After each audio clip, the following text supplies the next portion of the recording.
नमस्कार दर्शक बंधु पाणीपाग अपडेट रे आपनको स्वागत। दर्शक बंधु देशर विभिन्न राज्य में हेब प्रबल वर्षा मॉडल माने देलेनी बड़ संकेत ओडिशा रे कोन वर्षा हेब तेबे दर्शक बंधु पाणीपाग रे एही ट्वीट वर्तमान सामने को आसीची आपण मोबाइल स्क्रीन देखंतु। पश्चिमा झड़ प्रभाव रे राज्यर विभिन्न अंचल रे रात्रि तापमात्रा बढ़िबो ता सहित दिन तापमात्रा मध्ये बढ़िबार आशंका रहिची। 30 तारिख रु राज्यर विभिन्न अंचल रे खरार मात्रा बढ़ी जापे। दर्शक बंधु ता माने गोटे प्रकार संकेत राज्य में वर्तमान शीत धीरे धीरे विदा नहीं सारी एवं वर्तमान खरार आगमन हो सारी।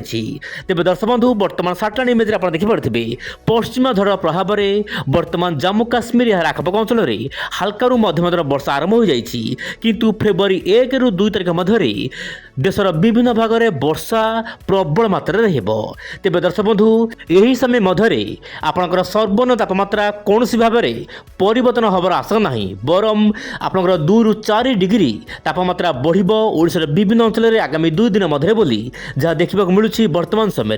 तेज दर्शक बंधु पाणीपाग यही ट्वीट निश्चय साधारण लोक बुझा तो कष्ट हो कारण ये जो रोचे 2 रु 4 डिग्री कौन बढ़ो कहीं बढ़ो दर्शक बंधु ना आपंकर दर्शक बंधु राजस्थान थर मरुभूमि अंचल वर्तमान गरम वायु आसबार आशंका रही सहित पाकिस्तान आड़ू गरम वायु आसब। तेज यही दृश्य को देखो यही दृश्य हूँ मॉडल दर्शक बंधु ECMWF मॉडल आकलन अनुसार आप मोबाइल स्क्रीन देखो आप जो रेड कलर दृश्य देखुं यही सब राज्य मानक तापमात्रा बढ़ो गरम अनुभूत हो पारे विशेषकर 1 फेब्रुआरी रु 15 फेब्रुआरी मध्य ओडिशा पश्चिमबंग ता सहित झारखंड एमतीक आपंकर आंध्र प्रदेश तमिलनाडु ता सहित गुजरात ता सहित मध्य प्रदेश रयलसीमा महाराष्ट्र कर्णाटक यही सब राज्यर विभिन्न अंचल में तापमात्रा बढ़िबा सहित गरम गुलुगुली फेब्रुआरी मासरे जनजीवन को अस्तव्यस्त करें किंतु दर्शक बंधु उत्तर भारत आपंकर पंजाब राजस्थान ता सहित हरियाणा उत्तर प्रदेश किसी अंचल में सामान्य शीत आगामी 15 दिन पर्यंत जारी रहिबा नहीं जहाँ मॉडल आकलन करुछि। तेज दर्शक बंधु वर्तमान देखा वायुर चलन बहु कम समय मुझे कहूँ चाहिए वायुर पैटर्न कौन रही देखूँ प्रत्येक दिन वायु वर्तमान परिवर्तन होबार लगी से अनुपात दर्शक बंधु विंडोडा चैनल वर्तमान पाणीपागर समस्त गतिविधि को नजर रखी। आप देखो वर्तमान बंगोपसागर पूर्वाणु वायु जाऊँगी दर्शक बंधु बंगोपसागर वर्तमान पूर्वाणु वायु जाऊँगी जितेबाला पूर्वाणु वायु जाऊँगी से दर्शक बंधु राज्यर शीत अपसरी जबार संभावना रही शीत कमिज तापमात्रा बढ़ो ता सहित कुहुड़ी मात्रा बढ़ी आशंका रही यही समय मध्य पश्चिमा झड़ आगमन हो जहाँपाई कि राज्यर विभिन्न अंचल में वर्षा रही पारे किंतु ओडिशा रे वर्षा हेब कि नहीं आपण यही मॉडल को देखंतु।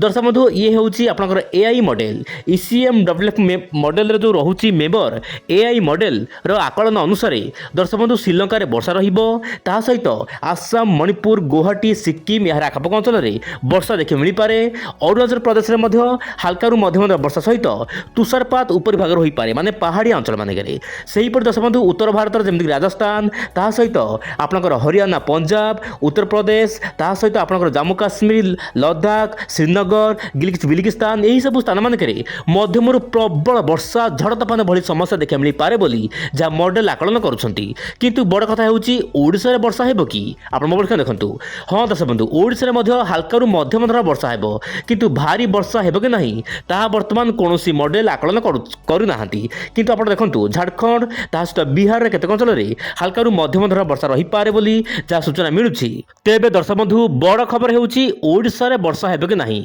ओडिशार दर्शक बंधु मैंने वर्तमान कमेंट माध्यम ताकर मत प्रकाश करछंती कि ओडिशा रे वर्षा हेब कि नहीं। दर्शक बंधु मुझे कहूँ चाहिए आप मोबाइल स्क्रीन देखो आपंकर जो उत्तर आभ्यंतर ओडिशा ता सहित दक्षिण आभ्यंतर जिला गुड़िक पाग मेघ रही पारे। दर्शक बंधु 2 फेब्रुआरी सामान्य बादल बाहरी पारे किंतु वर्षा हल्का फुल्का रहिबो किंतु बड़ वर्षा को कौन मॉडल वर्तमान माने आकलन करना कि ओडिशा रे प्रबल वर्षा हेबो किंतु आगामी दिन मानक स्पष्ट निश्चय पर जना पड़ो स्पष्ट आसब कि ओडिशा रे वर्षा हेब कि नहीं। तेज दर्शक बंधु आप मोबाइल स्क्रीन में वर्तमान देखिपे आप जो ये मानचित्र रही 1 फेब्रुआरी दर्शक बंधु मास आरंभ जम्मू काश्मीर ही वर्षा आरंभ हो सहित उत्तर पूर्वांचल गुड़िक मध्यम हल्का फुल्का वर्षा रहिबो दक्षिण भारत में वर्षा सामान्य बढ़िबा पाई पाग अनुकूल हेबो बोली କିଛି ମଡେଲ ମାନେ ଆକଳନ ଜାରି କରିଛନ୍ତି। କିନ୍ତୁ ଦର୍ଶକ ବନ୍ଧୁ ମୁଁ ଆପଣଙ୍କୁ କହିବାକୁ ଚାହିଁବି ଆମ ଭାରତୀୟ ପାଣିପାଗ କୌଣସି ବଡ଼ ବର୍ଷା କି କୌଣସି ରାଜ୍ୟରେ ବର୍ଷା ହେବ ବୋଲି କୌଣସି ସୂଚନା ମିଳିନାହିଁ। କିନ୍ତୁ ଆଗାମୀ ଦିନରେ ଯଦି ମିଳିବ ମୁଁ ଆପଣଙ୍କ ସାମ୍ନାରେ ରଖିବାକୁ ଚେଷ୍ଟା କରିବି। ବର୍ତ୍ତମାନ ଦେଖିବା ଦର୍ଶକ ବନ୍ଧୁ ସିଏମ୍ସି ମଡେଲ। ଦର୍ଶକ ବନ୍ଧୁ ଗୋଟିଏ ମଡେଲ ରହିଛି ସିଏମ୍ସି ମଡେଲ। ଏହାର ଆକଳନ କ'ଣ ରହିଛି ଆପଣ ଦେଖନ୍ତୁ। ଆପଣଙ୍କର କେନ୍ଦ୍ର ଭାରତ ତା ସହିତ ଆପଣଙ୍କର ପୂର୍ବ ଭାରତ ଏବଂ ଉତ୍ତର ଭାରତର ବିଭିନ୍ନ ରାଜ୍ୟରେ ବର୍ଷା ବଢ଼ିବ। ଏମିତିକି ଆରବ ସାଗର ଏବଂ ବଙ୍ଗୋପସାଗରରୁ ପୂର୍ବାଳୁ ବାୟୁ ଯିବ, ସେହିପରି ଆରବ ସାଗରରୁ ପଶ୍ଚିମ ବାୟୁ ପ୍ରଭାବରେ ମିଳନ ହେବ, ଯାହାପାଇଁ କି ଦେଶର ବିଭିନ୍ନ ଭାଗରେ ବର୍ଷା ବଢ଼ିଯିବ। ଓଡ଼ିଶାରେ ମଧ୍ୟ ହାଲକାରୁ ମଧ୍ୟମ ବର୍ଷା ହେବ ବୋଲି ଯାହା ସିଏମ୍ସି ମଡେଲ ଆକଳନ କରୁଛନ୍ତି। ତେବେ ଦର୍ଶକ ବନ୍ଧୁ ବର୍ତ୍ତମାନ ପରିସ୍ଥିତିରେ ବିଭିନ୍ନ ମଡେଲ ଭିନ୍ନ ଭିନ୍ନ ଆକଳନ ଆରମ୍ଭ କଲେଣି କି ଫେବୃଆରୀ ମାସ ଆରମ୍ଭରୁ ପାଣିପାଗରେ ବଡ଼ ପରିବର୍ତ୍ତନ ଦେଖାଦେଇପାରେ। ତେବେ ଆଗାମୀ ଦିନରେ ପାଣିପାଗର ସମସ୍ତ ଅପଡେଟ୍ ପାଇଁ ନିଶ୍ଚୟ ପରେ ଆପଣ ୱିଣ୍ଡୋ ଚ୍ୟାନେଲ ସହିତ ଜଡ଼ିତ ହୋଇ ରୁହନ୍ତୁ। ଆଜି ପାଇଁ ଏତିକି। ନମସ୍କାର, ଜୟ ଜଗନ୍ନାଥ ଦର୍ଶକ ବନ୍ଧୁ।